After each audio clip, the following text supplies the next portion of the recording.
Guro, sabihin niyo pong isang kasinungalingan ito. Hindi po ba't ang lugar na ito, kung saan tayo nakatira, ang pinakamauunlad na bansa sa mundo? Sa arrival lobby ng paliparan, sabay-sabay silang humagulgol ng walang pakundangan. Sila ang super elite na mga estudyante ng mataas na paaralan mula sa New York, mga anak ng bilyonaryo sa Wall Street, na walang anumang pagkukulang sa buhay. Ang kanilang matibay na pagmamalaki at pananaw sa buhay ay nagkawatak-watak nang walang bakas sa loob lamang ng 5 araw na paglalakbay sa Pilipinas. Bakit sila nalulungkot?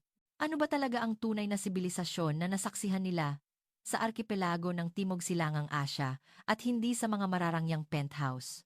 Ang isang lungsod kung saan ang isang babae ay maaaring maglakad mag-isa kahit hating gabi, ang mga sari-sari store at convenience store na nagbibigay ng serbisyo na parang royalty ang tinutulungan?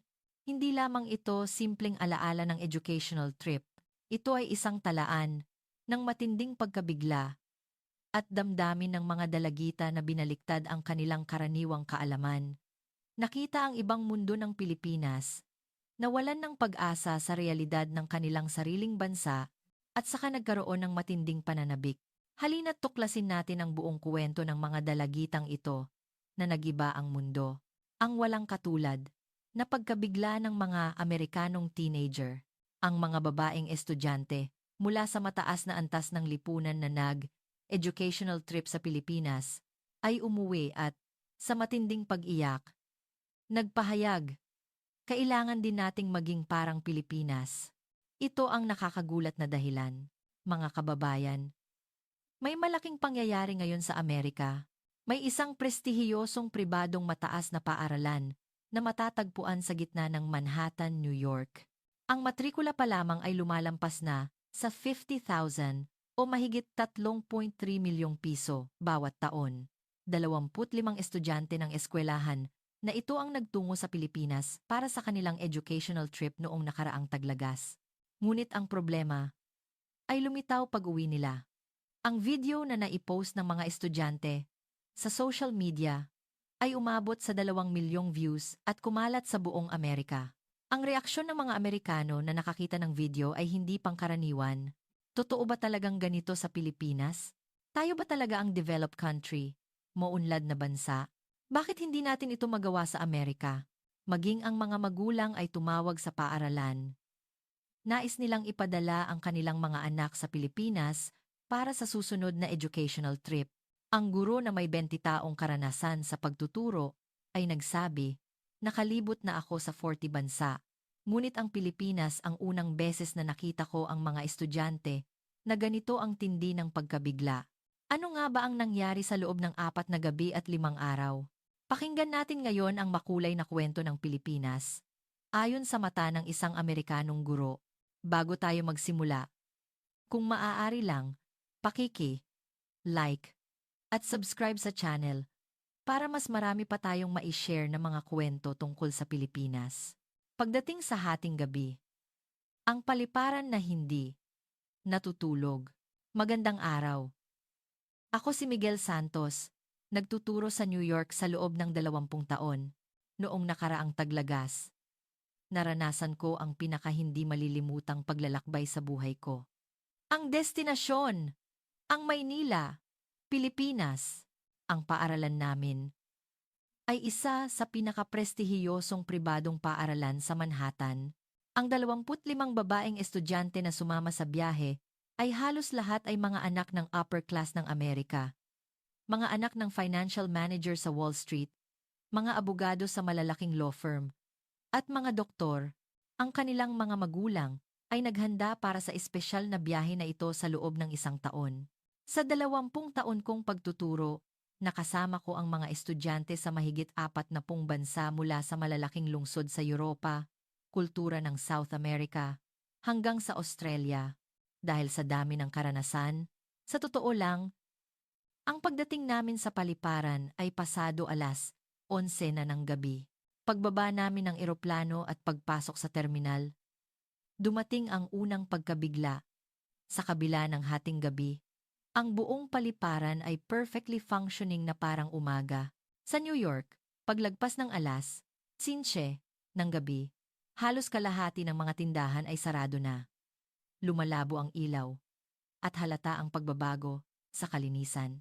Ngunit ang paliparan sa Pilipinas, Ninoy Aquino International Airport, NAIA, o Mactanggent Cebu International Airport, ay ganap na iba. Sa bawat information desk, may mga kawani na nakangiti ng maligaya. Ang nakakagulat ay ang kanilang ekspresyon. Wala kang makikitang bakas ng pagod sa gabi. Ang ngiti nila ay parang naghihintay talaga sila sa mga bisita. Nang tumingin ako sa sahig, hindi ako makapaniwala. Ang marble na sahig ay nagniningning na parang salamin. Nang tumingin ako sa sahig, hindi ko maintindihan kung paano nanatiling ganito kalinis ang sahig ng isang paliparan na libu-libo ang dumaraan. Ang mga cleaner ay agad na pinupunasan ang dinadaanan ng mga pasahero at ang kanilang kilos ay parang isang system na gumagalaw. Mas lalo akong nagulat nang dumaan kami sa banyo. Nakita ko ang isang cleaner na yumuyuko at bumabati sa bawat gagamit ng banyo sa pintuan. Hindi ito maisip sa Amerika. Kadalasan, ang banyo sa paliparan ng New York ay mabaho. At kahit ubos na ang toilet paper, ay aabutin ng ilang oras bago mapalitan. Habang naghihintay sa immigration, sinilip ko ang mga mukha ng mga estudyante. Lahat sila ay nakadilat ang mata at nagmamasid sa paligid. May isang estudyante na lumapit at tahimik na nagtanong sa akin kung bakit napakalinis at napakatahimik ng paliparan. Wala akong maisip na sapat na sagot. Naisip ko lang, siguro, ganito talaga ang Pilipinas bilang Panginoon, ang bilis at kabaitan ng serbisyo. Sa immigration, dumating ang pangalawang pagkabigla. Sa kabila ng pagiging unexpected ng pagdating ng isang grupo ng mga estudyanteng dayuhan, hindi nagpanik ang mga kawani ng paliparan. Sa halip, agad na nagtalaga ng kawani na fluent sa Ingles. Isinaalang-alang niya ang edad ng mga estudyante at dahan-dahan, malinaw na inasikaso ang lahat ng proseso. Kung may estudyanteng nalilito sa automated na sistema, agad na lumalapit ang kawani at tumutulong. Ang screen ay mayroong suporta sa maraming wika, kabilang ang Ingles, at ito ay intuitively designed para madali sundin ng sinumang estudyante. Sa Amerika, normal lang ang maghintay ng 1 o 2 oras sa immigration. Mahaba ang pila at mukhang iritable ang mga kawani. Mahigpit ang mga tanong at minsan ay nakararanas ka pa ng hindi magandang karanasan. Ngunit sa paliparan ng Pilipinas, natapos ang buong proseso sa loob lamang ng 15 minuto. Habang papunta sa bagahe, may nakita akong malaking electronic billboard. Ipinapakita nito ang eksaktong lokasyon ng bagahe. In real time, sinabi nito kung anong belt lalabas ang bagahe mula sa aling eroplano at kung ilang minuto pa ang dadating sa Amerika. Kadalasang aabuti ng 1 oras ang paghahanap ng bagahe. Hindi mo alam kung saan lalabas at kailangan mo lang maghintay. Ngunit sa paliparan ng Pilipinas, dumating ang bagahe sa eksaktong oras ayon sa anunsyo. Sa sandaling iyon, napagtanto ko ang ligtas na gabi ng Maynila. Walang takot na paglalakad habang naghihintay sa limousine bus palabas ng paliparan. Halata na ang pagbabago sa ekspresyon ng mga estudyante. Ang kaba na naramdaman nila sa simula ay napalitan ng pananabik. Sumakay kami sa bus, lampas hating gabi na. Nakakagulat ang kalinisan ng loob ng bus at komportable ang mga upuan. Nang mapansin ng driver na mga dayuhan kami, magalang siyang nagbigay ng mga paalala sa Ingles. Sinabi niya na aabutin ng halos 1 oras papuntang Maynila at pinakiusapan kaming mag-seatbelt. Nang umalis ang bus, bumukas ang tanawin sa labas ng bintana. Kahit hating gabi na, maliwanag ang expressway.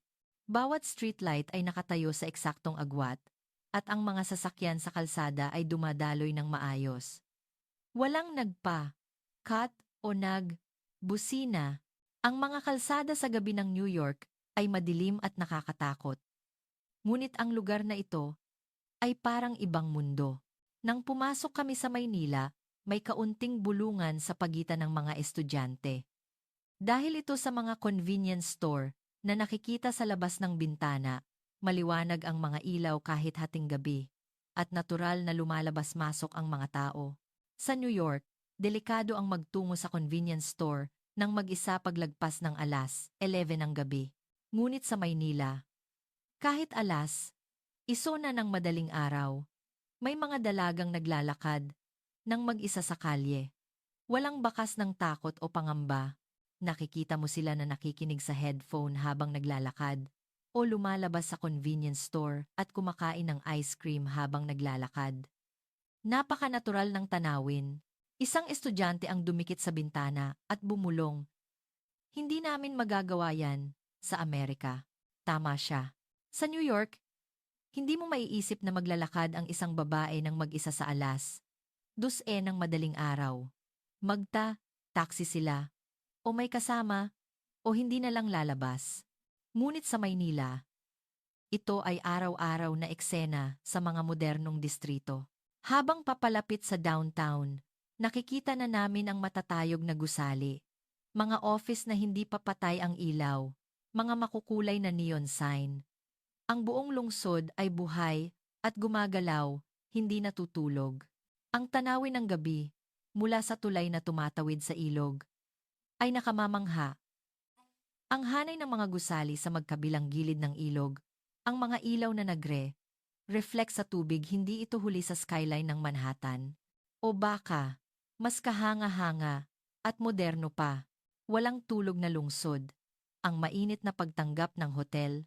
Dumating kami sa hotel pasado alas 2 na ng madaling araw. Ngunit nakakagulat, buhay pa rin ang paligid ng hotel. Ang mga restaurant na 24 oras ay maliwanag at may mga tao pa ring nagbabayad sa convenience store. Sinasabing hindi natutulog ang Manhattan, ngunit ito ay ibang antas. Ang gabi sa Manhattan ay dapat isugal ang kaligtasan para ma-enjoy. Ngunit ang gabi sa Maynila ay tila bukas para sa lahat. Habang check-in, naranasan namin ang huling paghanga. Isinaalang-alang ng kawani sa front desk ang edad ng mga estudyante at binigyan kami ng kwarto sa tahimik na palapag. Maingat niyang orient sa amin ang oras ng breakfast at ang mga pasilidad sa paligid. Kahit alas 2 na ng madaling araw, wala siyang bakas ng pagod at nagbigay ng taos-pusong pagbati. Sa elevator paakyat sa kwarto, nagkatinginan ang mga estudyante. Kahit hindi magsalita, alam naming iisa ang nasa isip namin.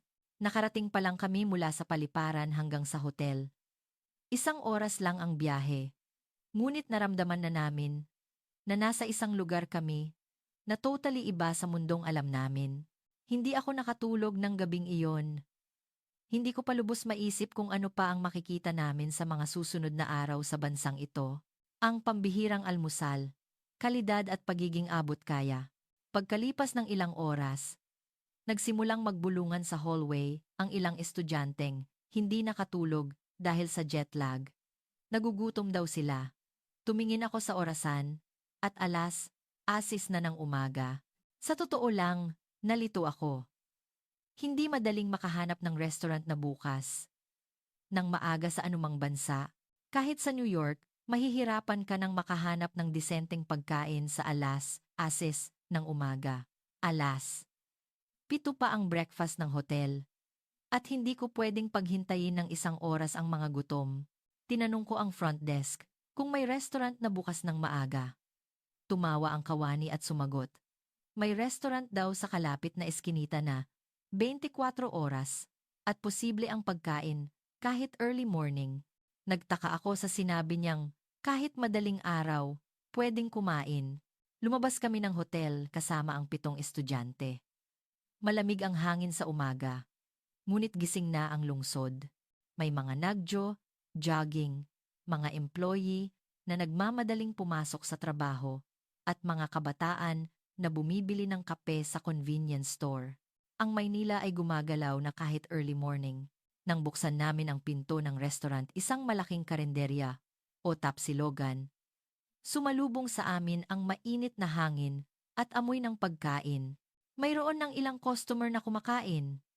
Isang middle-aged na lalaki na nagbabasa ng pahayagan, isang dalaga na may laptop sa harap at may ginagawa, at dalawang employee na mukhang galing sa overtime at pagod. Nakakapagtaka na ganito kanatural ang takbo ng restaurant sa as is ng umaga. Namilog ang aming mata nang makita ang menu dahil ito sa presyo. Isang silog meal kanin, itlog, at ulam ay 150 pesos at ang isang malaking serving ng bulalo ay 450 pesos. Kung ikukumpara sa halaga ng bilihin sa Amerika, imposible mura.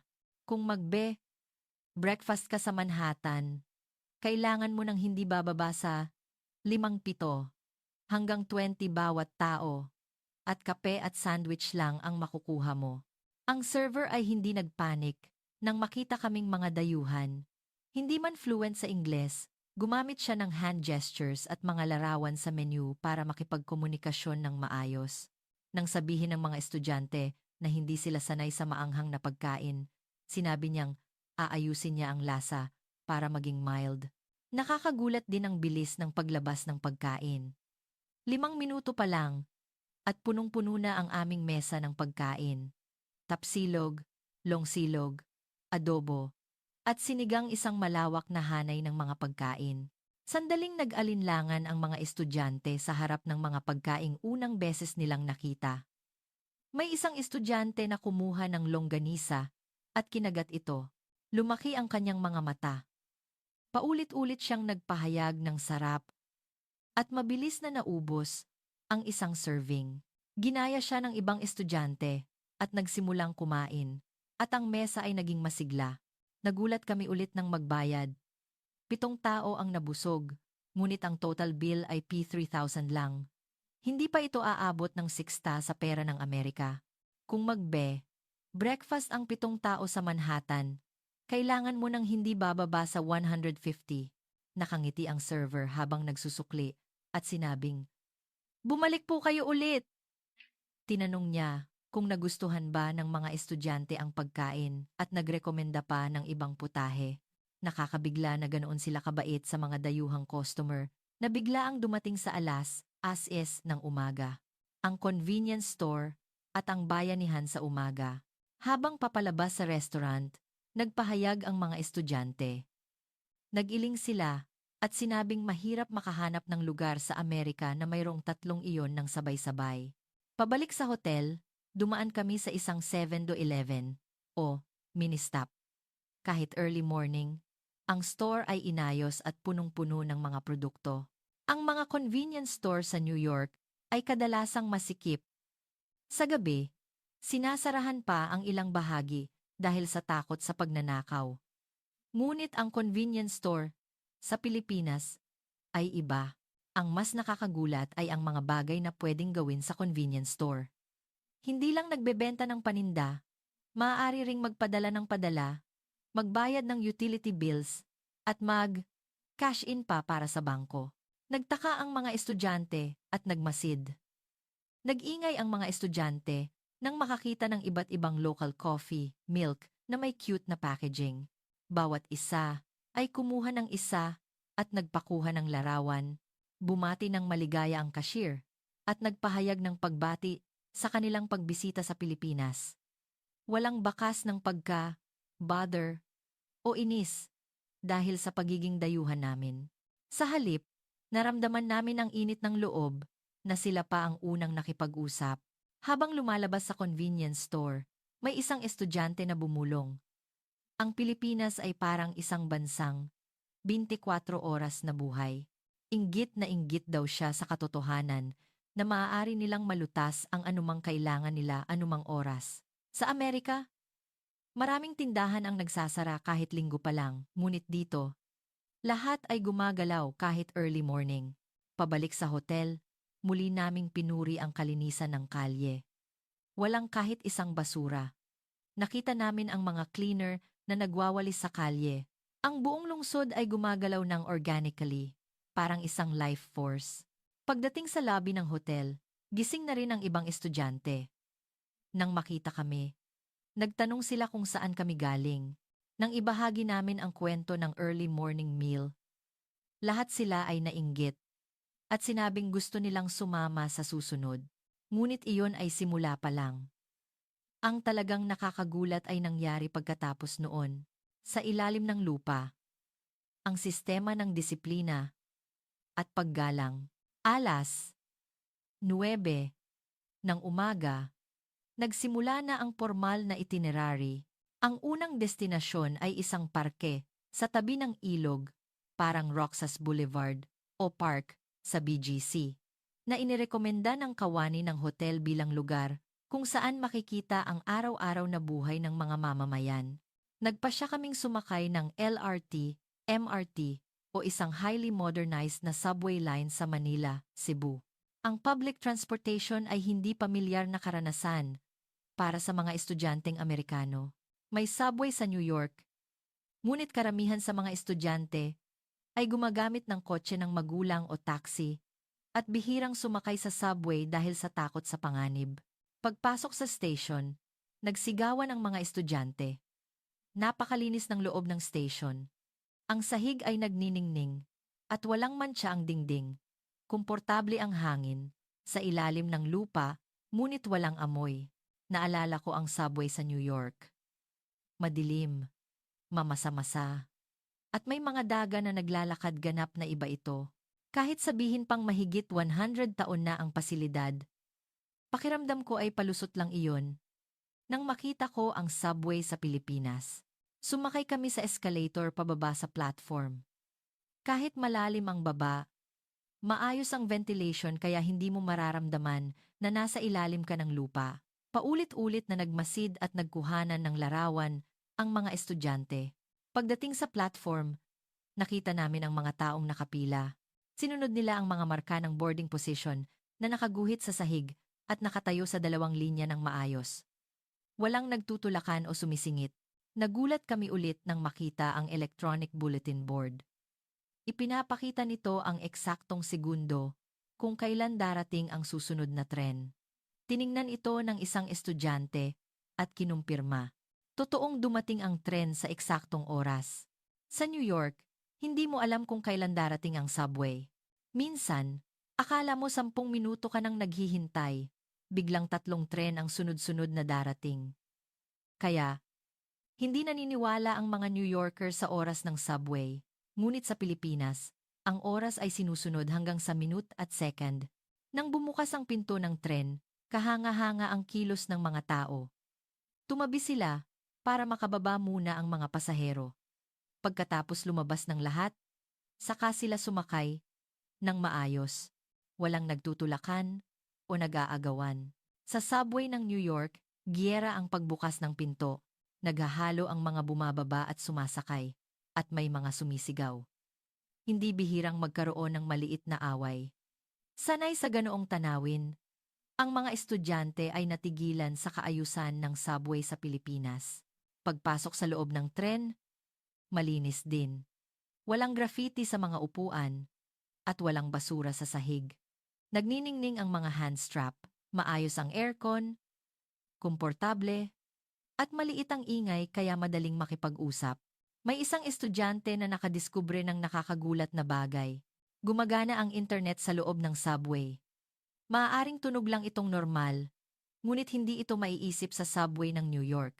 Sa loob ng tunnel, ganap itong napuputol.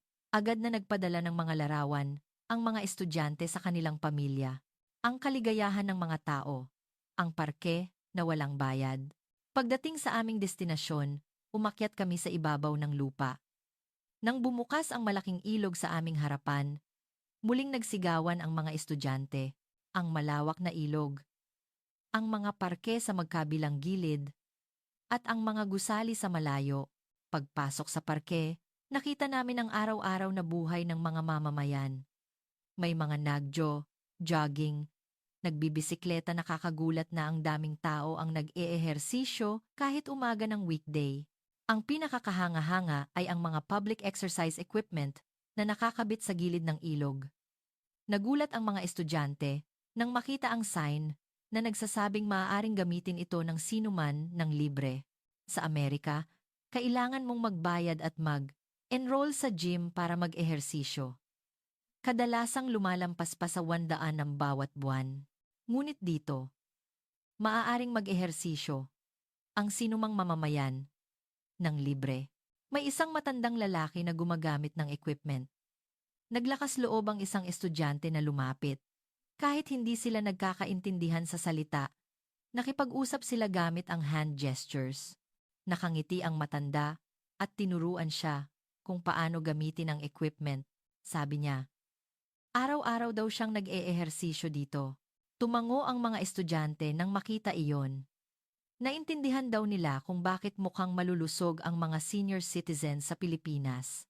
Dahil ganito kaganda ang environment na nakahanda, umupo kami sa bench ng parke para magpahinga at nagmasid sa paligid. Maraming pamilya ang lumabas. Mga ama na kasama ang anak na nagbibisikleta, mga ina na naglalakad habang nagtutulak ng stroller. Ang payapang tanawin ng araw-araw na buhay ay parang isang larawan. Ang partikular na nakita namin ay ang mga naglalakad kasama ang aso. May tali at may dala silang Manila paper, diaper para sa dumi. Nagpahayag ng paghanga ang mga estudyante nang makita ang isang lalaki na naglilinis ng dumi ng aso. Kahit sa New York, may batas na kailangan nilang linisin. Ngunit hindi ito sinusunod ng marami. Sa bookstore at ang pag-ibig sa kaalaman. Nang magtanghalian, nasaksihan namin ang isang kakaibang tanawin. May mga maliliit na food stall at cafe sa paligid ng parke. At ang mga tao ay bumibili ng pagkain at kumakain sa lawn. Ginaya namin sila.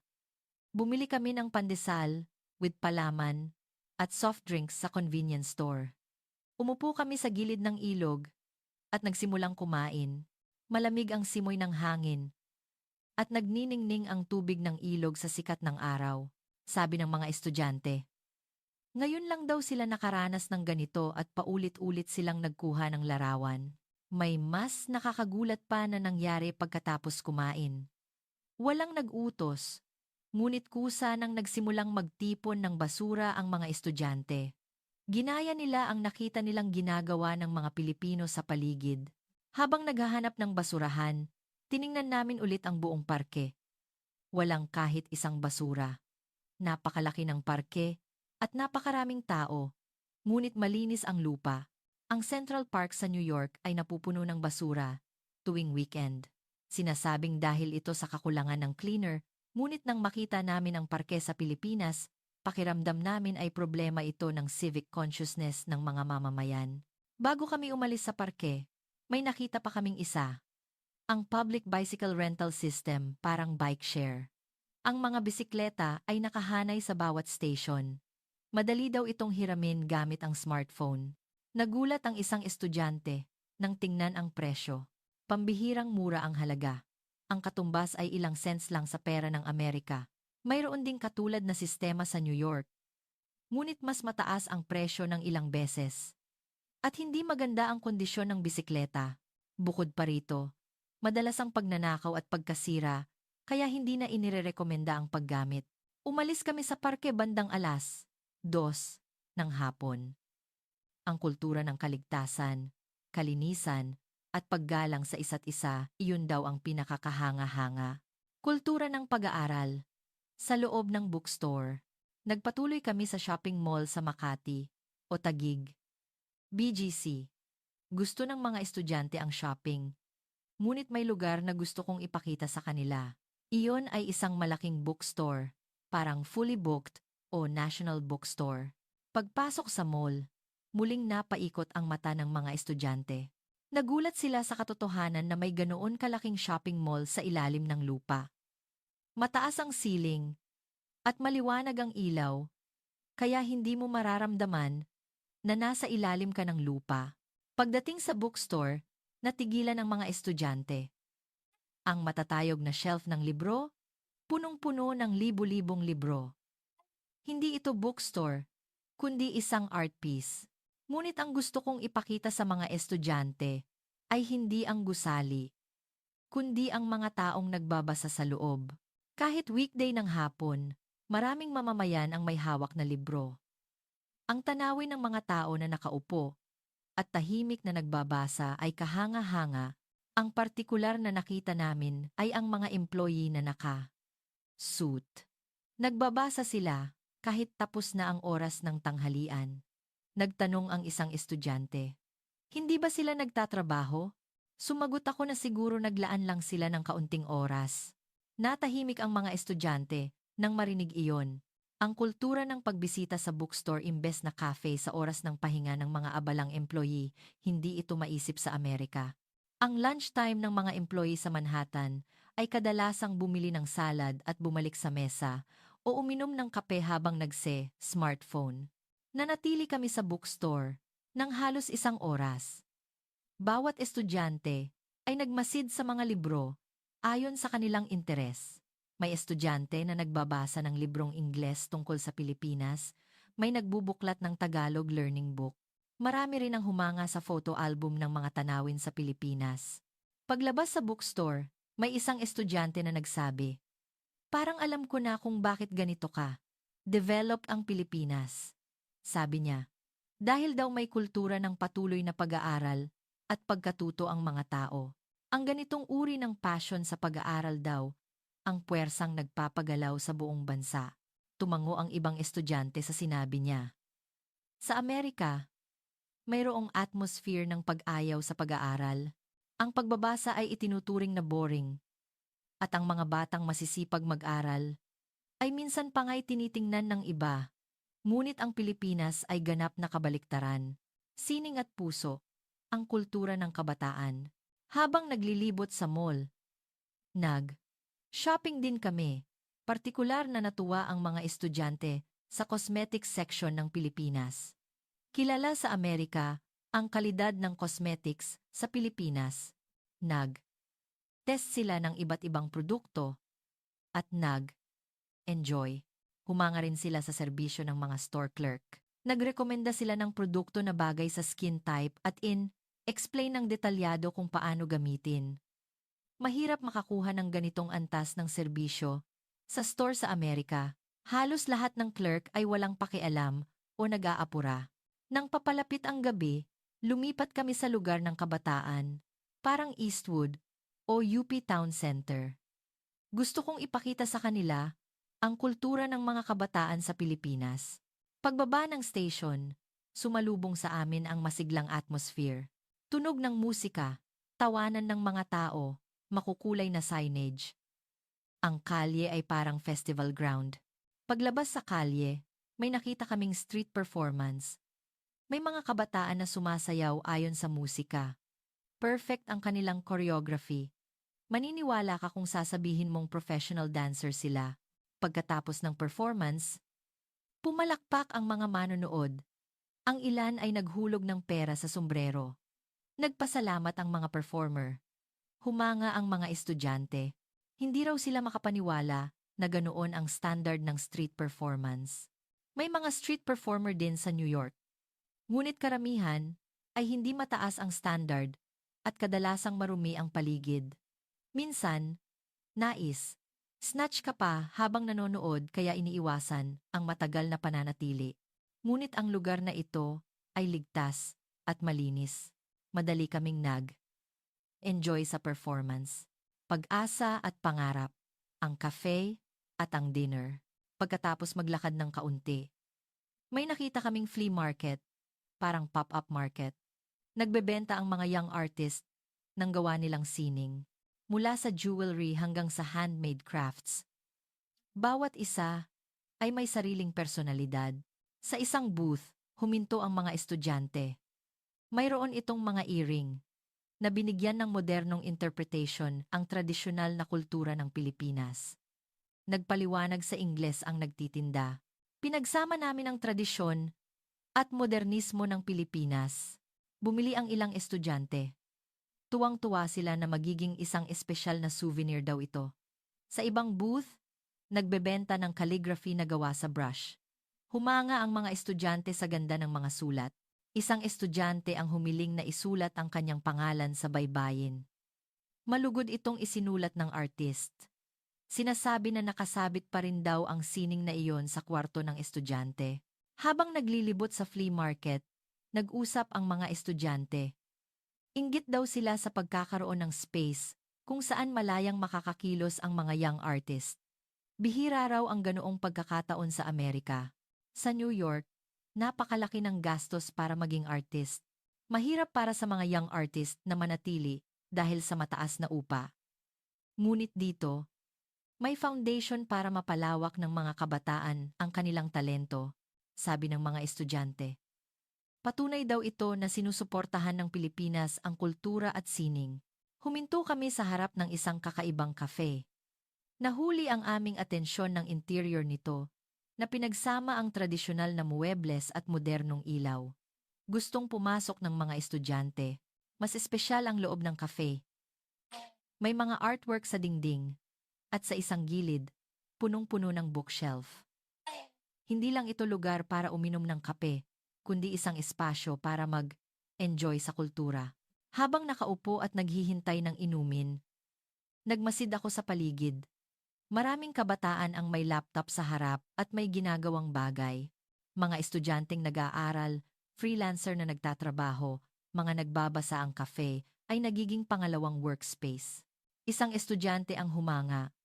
Kahanga-hanga raw na ganoon sila kasipag gumawa ng kung ano sa cafe. Sa cafe sa Amerika, kadalasang chismisan lang o smartphone. Iba raw ang kabataan sa Pilipinas. Sumang-ayon ako sa sinabi niya. May naramdaman akong passion sa mga kabataan ng Pilipinas. Ang intensyon na makamit ang isang bagay, ang pagnanais na lumago mababasa mo sa kanilang mga mata. Ang ganoong enerhiya, ang tila puwersang nagpapagalaw sa bansang ito. Nang gumabi, lalo pang sumigla ang lugar. Sumindi ang mga neon sign at lumakas ang tunog ng musika. Lumabas ang mga tao mula sa mga restaurant at bar at pinuno ang kalye. Nahumaling ang mga estudyante sa atmosphere na ito. Ang huling pagkabigla, ang aspiration. Dinner kami at kumain ng Filipino-style BBQ, lechon. Gusto ng mga estudyante na maranasan ang Filipino barbecue. Pagpasok sa restaurant, bumati sa amin ang amoy ng inihaw na karne. Tinuruan kami ng server kung paano mag-ihaw. Sa simula, nahihiya ang mga estudyante. Ngunit mabilis silang nasanay. Natuto sila kung paano balutin ang karne sa gulay. At kainin ng isang subo at paulit-ulit silang nagpahayag ng sarap. Nagulat kami ulit nang kalkulahin ang presyo. 25 katao ang nabusog. Ngunit ang bawat isa ay nagbayad lang ng 1,000 peso. Kung kakain ng parehong antas ng barbecue sa Amerika, kailangan mo ng 7 bawat tao. Nag-iling ang mga estudyante at sinabing hindi raw sila makapaniwala. Pabalik sa hotel, nag-usap kami ng mga estudyante habang naglalakad sa kalsada. Sabi nila, sobrang dami nang nakita nila sa loob ng isang araw kaya litong-lito ang utak nila. Lahat ay iba sa Amerika, sa mas magandang paraan. May isang estudyante na tahimik na nagsabi, gusto kong manirahan sa Pilipinas. Kalahati ay biro, ngunit seryoso ang kanyang ekspresyon. Mukhang iyon din ang iniisip ng ibang estudyante. Dumating ang huling umaga. Mas maaga kaysa karaniwan gumising ang mga estudyante at nag-impake. Kailangan na naming pumunta sa paliparan sa hapon. Pagkatapos breakfast, nagtungo kami sa isang tourist spot bilang huling itinerary, parang Intramuros o isang lumang district. Malapit lang ito sa hotel, kaya naglakad kami. Naglakad ng dahan-dahan ang mga estudyante na parang gusto nilang ikintal sa isip ang huling tanawin ng Maynila. Kinuhanan nila ng larawan ang bawat sulok ng kalye at pinagmasdan ang mga taong dumaraan. Pagdating sa destinasyon, marami ng tao. Nakahanay ang mga tindahan ng souvenir, damit, at accessories. Nagniningning ang mata ng mga estudyante. Unang nagtungo ang mga dalaga sa cosmetics section. Kilala rin sa Amerika ang reputasyon ng cosmetics sa Pilipinas. Pagpasok sa tindahan, binati kami ng store clerk sa Ingles. Maayos na nakahanay ang mga sample na produkto. Nagrekomenda ang clerk ng produkto sa bawat estudyante batay sa kanilang skin type. Explain ng detalyado kung paano gamitin. Humanga ang mga estudyante sa antas na ito ng serbisyo. Mahirap itong maranasan sa mga tindahan sa Amerika. Ang isang estudyante ay bumili ng punong-punong shopping bag. Hindi lang para sa sarili niya, kundi pati na rin sa nanay, ate, at mga kaibigan. Nasiyahan siya, na reasonable ang presyo, at maganda ang kalidad. Bumili kami ng snacks sa food stall. Ang mga estudyanteng unang tikim ng turon at banana Q ay natigilan. Nahumaling sila sa matamis at mainit na lasa. Pumasok kami sa tindahan ng souvenir. Ang mga tradisyonal na produkto ng Pilipinas ay arrange ng moderno, woven bags, tradisyonal na sapatos, damit na may Filipino print. Pumili ang mga estudyante ng regalo na iuwi sa bahay ng taos-puso.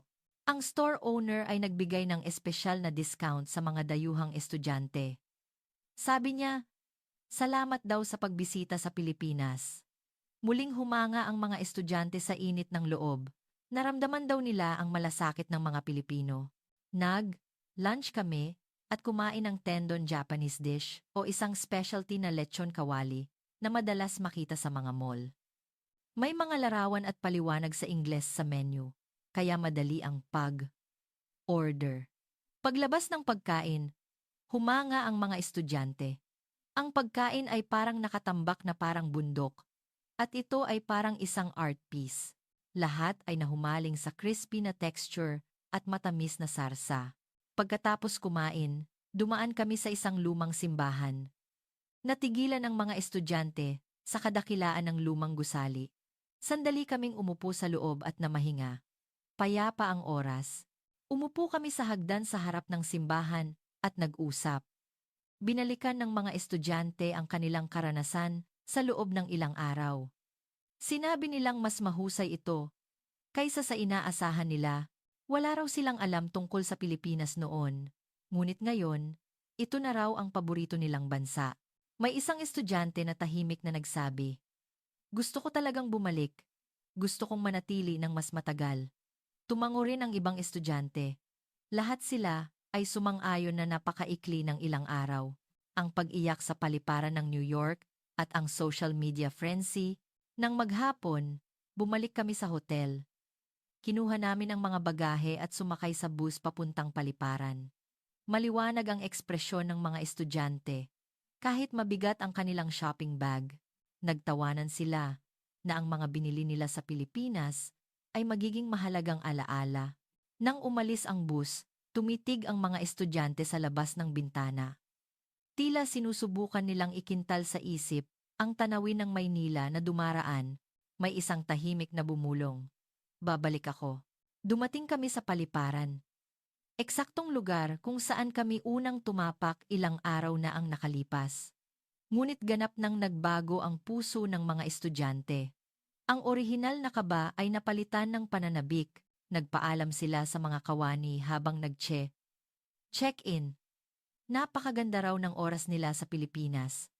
Ngumiti rin ang mga kawani at sinabing, bumalik po kayo ulit. Sinabi rin nilang salamat sa pagmamahal sa Pilipinas. Umalis ang eroplano at lumayo ang lupa ng Pilipinas sa labas ng bintana.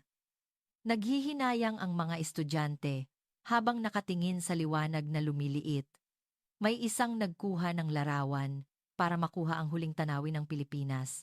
Pagdating sa paliparan ng New York kinabukasan, sumalubong sa kanila ang kanilang mga magulang. Sabay-sabay na nagsimulang magkuwento ang mga estudyante tungkol sa Pilipinas. Nagbago ang ekspresyon ng mga magulang at sila ay nagulat. Pagbalik sa paaralan, may malaking pangyayari. Nagsimulang mag-post ang mga estudyante ng mga larawan at video ng kanilang trip sa Pilipinas sa social media. Sabay-sabay itong umabot sa 12-dosenang posts. Ang reaksyon ay explosive. Nagulat ang mga kaibigan nila sa Amerika at nagkomento. Hindi raw nila alam na ganito developed ang Pilipinas. Mabilis na tumaas ang views. Ang partikular na nakakuha ng atensyon ay ang video ng early morning sa lungsod. Ang video na nagpakita ng mga babae na naglalakad ng ligtas at mag-isa kahit alas 2 ng madaling araw.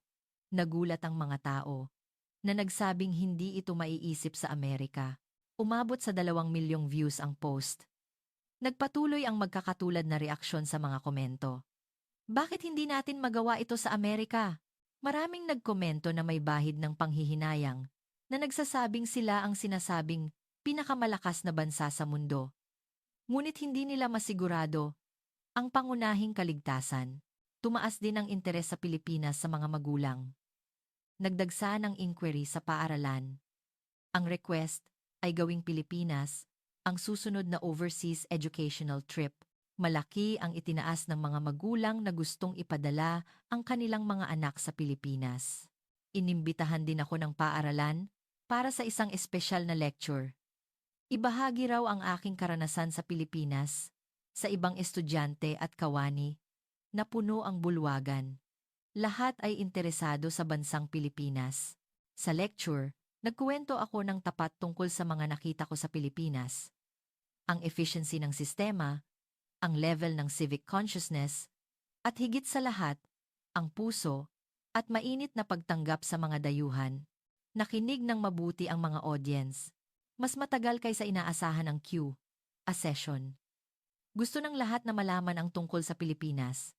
Totoo ba talagang ganoon kaligtas? Kumusta ang education? At magkano ang bilihin? Pagkatapos ng lecture, maraming estudyante ang lumapit. Sabi nila, gusto pa nilang matuto tungkol sa Pilipinas. May estudyante na nagsabing nagsimula na siyang manood ng Filipino drama at may estudyante na gustong mag-aral ng Tagalog. Makalipas ang ilang sandali, nagsimula ang paaralan na maghanda ng exchange program sa Pilipinas. Mas marami pang estudyante ang bibisita sa Pilipinas sa susunod na taon. Ang mga estudyanteng galing sa Pilipinas ay nagbibigay ng advice sa kanilang mga junior. Ang hindi inaasahang paglalakbay na iyon ay nagbago ng maraming bagay. Nagbago ang pananaw sa mundo ng mga estudyante. Nagbago ang programa ng paaralan. At nagsimulang maging interesado ang kabataan ng Amerika sa bansang Pilipinas. Nakikipag-ugnayan pa rin ako sa mga estudyanteng sumama sa biyahe noon. Hindi raw nila malilimutan ang oras nila sa Pilipinas. May isa na nag-apply pa raw sa isang universidad sa Pilipinas. Nakalibot ako sa mahigit 40 bansa sa loob ng 20 taon, ngunit ito ang unang beses na naranasan ko ang ganito. Hindi ko inakala na ang isang maliit na bagay ay lilikha ng ganoong kalaking ripple effect. Muli kong naramdaman ang lakas na taglay ng bansang Pilipinas. Ang Pilipinas ito ay naging isang bansang hindi namin malilimutan. Hanggang dito na lang ang kwento ngayon. Kumusta ang nakakagulat na kwento ng educational trip ng mga dalaga mula sa prestihiyosong pribadong paaralan sa New York sa Pilipinas? Iwanan ang inyong comment ng suporta para sa mga bida ng kuwento. Iyan ang inihandog ng Istasyon ng Damdamin. Kung nagustuhan nyo ang kuwento, like, at subscribe sa channel. Salamat sa panonood. Mag-subscribe dito.